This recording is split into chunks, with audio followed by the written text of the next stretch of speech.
ஹரஹர சங்கர மகாதேவ. திருச்சிற்றம்பலம். தனுசு ராசி ஆகஸ்ட் மாதம் 2024க்கான தனுசு ராசிக்கான பலன்களை இப்போ நாம் பார்ப்போம். ஸோ தனுசு ராசி முதல் வாரம், 2வது வாரம், 5வது வாரம் உங்களுக்கு தன்னம்பிக்கை பல வகையில் குறையும். என்ன சாமி, மொத்தமே 5 வாரம் தான், இதில் 3 வாரம் வாயை பேசாமல் இருக்க சொல்கிறீங்களே அப்படின்றீங்களா? வாய் பேசாமல்லாம் இருக்க சொல்லலை, கொஞ்சம் கவனத்தோடு இருங்க, கொஞ்சம் சுறுசுறுப்பாக இருங்க, எல்லா வகையிலும் கொஞ்சம் விழிப்புடன் இருங்க, சரியா? ஸோ அதனால் உங்களுக்கு தன்னம்பிக்கை குறையும், அப்படி குறையாமல் பார்த்துக்கிடுங்கன்னு தான் சொல்கிறோம். இது ஒரு முன்னெச்சரிக்கை பதிவு தான், சரியா? திரும்ப சொல்கிறேன், 1வது வாரம், 2வது வாரம், 5வது வாரம் குறிப்பிட்ட தேதி சொல்ல போனீங்கன்னா 3, 4, 5 தேதியும் கடைசி அந்த 23, 30, 31 தேதிகள்லையும் கொஞ்சம் கவனமுடன் இருங்க தனுசு ராசிக்காரர்கள். இப்போ நாம் விரிவாக உங்களுடைய ராசியை பார்ப்போம், சரியா? இந்த மாதம் தனுசு ராசிக்காரர்களுக்கு மிதமான அளவில் தான் பலன் வரும், சரிங்களா? இந்த மாதம் நிறைய முயற்சிகள் செய்ய வேண்டும், அதை செஞ்சால் தான் அடுத்த கட்டத்துக்கு உங்களால் போக முடியும், சரிங்களா? வாழ்க்கையில் வெற்றியை அடைவதற்கான அதிக வாய்ப்புகள் இருக்கும். அதிர்ஷ்டத்தை மட்டுமே நம்பாதீங்க. சரியான முயற்சிகள் மாதத்தின் முதல் பாதியில் நல்ல வெற்றியை தரும். மாதத்தின் 2ஆம் பாதியில் நிலுவையில் உள்ள பணிகள் முடிப்பதற்கான உங்கள் அதிர்ஷ்டத்திலிருந்து அனைத்து காப்பு பிரதிகளும். நாம் தொழிலை பற்றி பேசினால் கேது முழு மாதமும் 10ஆம் வீட்டில் நிலைத்து நிற்கப்படுவார். உங்கள் வேலையில் ஆர்வம் குறைவாக இருக்கும். உங்கள் மனம் தொந்தரவு அடையலாம். நீங்கள் செய்ய வேண்டியதை விட அதிகம் செய்கிறீர்கள் என்று உணருங்க, சரிங்களா? உங்கள் மனசில் பல்வேறு வகையான எண்ணங்களை ஏற்படுத்தும் மற்றும் அந்த காலகட்டத்தில் பதற்றமான உணர்வுகளை ஏற்படுத்தும். மாதத்தின் 2ஆம் பாதியில் நிலைமை நிச்சயம் சீராகும். வியாபாரிகளுக்கு மாதம் அதிக லாபம் தரும். இந்த மாதம் உங்கள் பணிகளில் சிறந்த முயற்சியை மேற்கொள்ளுங்க, சரிங்களா? உங்கள் ஃப்ரீடம் ஃபைட்டராக நீங்கள் செயல்படுங்க.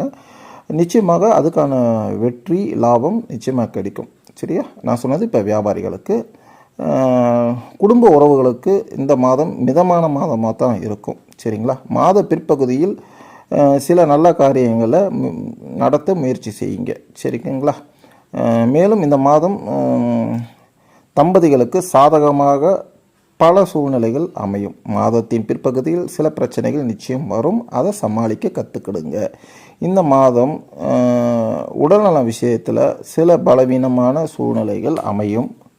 அதனால் கொஞ்சம் உடல் ஆரோக்கியத்தில் கவனம் தேவை. குறிப்பாக மாதத்தின் முதல் பாதியில் அதிக கவனம் வேண்டும், சரிங்களா? குடும்ப வாழ்க்கையில் பிரச்சனைகள் தொடர்ந்து இருக்கலாம். வீட்டில் அமைதியின்மை சூழ்நிலையுமே நிச்சயம் இருக்கும். ஸோ அதை பற்றி கொஞ்சம் கேர்ஃபுல்லாக கையாளுங்க, பதட்டப்படாதீங்க, சரிங்களா? மாணவர்களுக்கு இந்த மாதம் வெற்றியான மாதம் தான். ஸோ உங்களுடைய கடினமான படிப்பு, நீங்கள் ரொம்ப ஹார்ட் ஒர்க் எடுத்து படிக்கணும்னு ஆசைப்படாதீங்க, க்யூட்டாக படிங்க, சரிங்களா? ஸோ அதுவே உங்களுக்கு ஒரு நல்ல ஒரு வெற்றி வாய்ப்பை நிச்சயம் கொடுக்கும், சரிங்களா? அதே மாதிரி நிதி ரீதியாக பார்த்திங்கன்னா அப் அண்ட் டவுனாக தான் இந்த மாதம் ஃபுல்லாக இருக்கும். செலவினங்களை கொஞ்சம் கம்மி பண்ணுங்க, சரிங்களா? அதை கட்டுக்குள்ளே வச்சிங்கன்னா தான் அடுத்த விஷயத்துக்கு உங்களால் போக முடியும். பரிகாரம் பார்த்திங்கன்னா உங்கள் நெற்றியில் மஞ்சள், அதாவது குங்குமம் எப்போவுமே வைங்க நெத்தியில். ஸோ அது ஒரு பெரிய சூட்சம ரகசியம். சில விஷயத்தில் ஆதாரம் தேடாதீங்க, சரியா? சொல்கிறத ஃபாலோ பண்ணுங்கள், ஒரு மாற்றம் நிச்சயம் உங்களுக்கு கிடைக்கும், சரியா? இது வரைக்கும் நம்ம சொன்னது பார்த்திங்கன்னா தனுசு ராசிக்காரர்களுக்கு.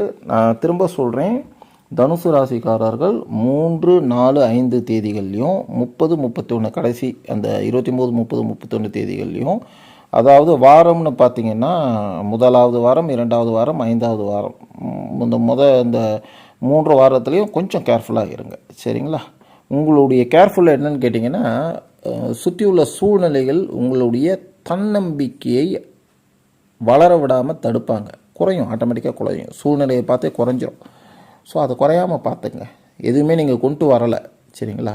இருக்கிறத தான் நீங்கள் நானும் எல்லாருமே அனுபவிச்சுக்கிட்டு இருக்கோம். ஸோ அந்த தன்னம்பிக்கையை இன்பேலன்ஸ் பண்ணி அடுத்த ஒரு முயற்சிக்கு நீங்கள் போங்க, வெற்றி கிட்டும். உங்களுக்கு பிடிச்சமான இஷ்ட தெய்வம், குலதெய்வம் சன்னதிக்கு சென்று ஒரு 10-15 நிமிடம் தியானம் செய்யுங்க. இந்த பிரபஞ்சம் உங்களுக்கு துணை, நல்ல விஷயத்துக்கு துணை புரியும். நீங்கள் விரும்பிய கடவுள் உங்கள் இருக்கரம் பற்றி நல்ல ஒரு பாதைக்கு அழைத்தே செல்வார், சரியா? அதே சமயத்தில் இறை சேவைக்கு, அது என்ன சேவையாக இருந்தாலும் பரவாயில்ல, ஆன்மீக விஷயத்துக்கு உங்களால் இயன்றதை, உங்கள் மனசுக்குன்னு படும் அது ஏதாவது ஒரு சில விஷயங்கள் நன்கொடை அழியுங்க. ஸோ உங்களுடைய கர்மா பல வகையில் இருந்து விலகி விலகி விலகி போகும். சரிங்களா? அதுலேருந்து நீங்கள் எந்த அளவுக்கு ஆன்மீக விஷயங்களுக்கு ஒரு நன்கொடை அளிக்கிறீங்களோ, அன்னதானம் செய்கிறீங்களோ, அது ரூபா எண்ணிக்கை முக்கியம் இல்லை, எண்ணம் தான் முக்கியம். நல்ல எண்ணத்தோடு சரி ஒரு 1000 அனுப்பலாம், 10,000 அனுப்பலாம், ₹1 அனுப்பலாம். என்ன எண்ணத்தோடு நீங்கள் அந்த இறைவனுக்கு நன்கொடை கொடுக்குறீங்களோ அதிலிருந்து ஒரு 10 மடங்கு 100 மடங்கு அவர் திரும்ப அளிப்பார். இதுதான் சத்தியமான உண்மை, சத்திய வாக்கு. டெஸ்ட் பண்ணி பாருங்கள், நடக்கும். உங்கள் எண்ணம் தான் உங்கள் வெற்றி, உங்கள் எண்ணம் தான் உங்கள் வாழ்க்கை. சரியா? அதனால் முடிஞ்ச அளவுக்கு ஆன்மீக விஷயங்களுக்கு உங்களால் இயன்ற நன்கொடையை அழியுங்க. நல்லதே நடக்கும். இந்த இறைவன், இந்த உலகம், நான் திரும்ப சொன்ன மாதிரி இந்த பிரபஞ்சம் எல்லா வகையிலுமே உங்களுக்கு துணையாக இருப்பார். வாழ்க வளமுடன், வாழ்க வளமுடன், வாழ்க வளமுடன். நல்லதே நடக்கட்டும். நாராயணா.